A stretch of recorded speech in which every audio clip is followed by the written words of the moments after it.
আপনি কি জানেন একই ফ্লাইটে আপনার পাশের সিটের যাত্রী আপনার চেয়ে অর্ধেক দামে টিকিট কিনেছেন? একজন সচেতন ভ্রমণকারী হিসেবে আপনি যদি টিকিটিং ব্যবস্থার অভ্যন্তরীণ কিছু কৌশল সম্পর্কে অবগত থাকেন, তবে খুব সহজেই আকাশপথের ভ্রমণ খরচ উল্লেখযোগ্য হারে কমিয়ে আনা সম্ভব। কিভাবে? টিকিট খোঁজার প্রাথমিক ধাপে আমাদের সবচেয়ে বড় ভুলটি হয় ব্রাউজিং পদ্ধতিতে। সাধারণত এয়ারলাইন্সগুলোর ওয়েবসাইট ডাইনামিক প্রসেসিং অ্যালগরিদম অনুসরণ করে, যা আপনার সার্চ হিস্ট্রি এবং কুকিজ ট্র্যাক করে টিকিটের দাম বাড়িয়ে দেয়। এই কৃত্রিম মূল্যবৃদ্ধি এড়াতে সবসময় ব্রাউজারের ইনকগনিটো মোড বা প্রাইভেট উইন্ডো ব্যবহার করা বাঞ্ছনীয়।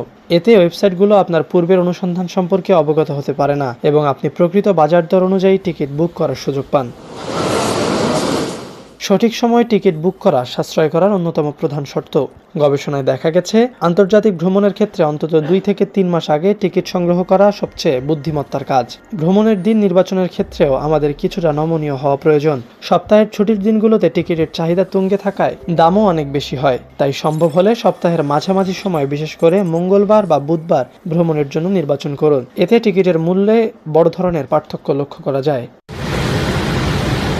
দীর্ঘমেয়াদী সাশ্রয়ের জন্য বিভিন্ন এয়ারলাইন্সের ফ্রিকোয়েন্ট ফ্লায়ার প্রোগ্রাম বা মেম্বারশিপে যুক্ত হওয়া একটি কার্যকর কৌশল হতে পারে। এই মেম্বারশিপের মাধ্যমে অর্জিত পয়েন্ট বা মাইলস ব্যবহার করে পরবর্তীতে অনেক কম মূল্যে, এমনকি বিনামূল্যেও টিকিট সংগ্রহ করা যায়। পাশাপাশি কিছু নির্দিষ্ট ব্যাংকের ক্রেডিট কার্ড ব্যবহার করে টিকিট কাটলে ক্যাশব্যাক বা রিওয়ার্ড পয়েন্ট পাওয়ার সুযোগ থাকে, যা আপনার সামগ্রিক ভ্রমণ খরচকে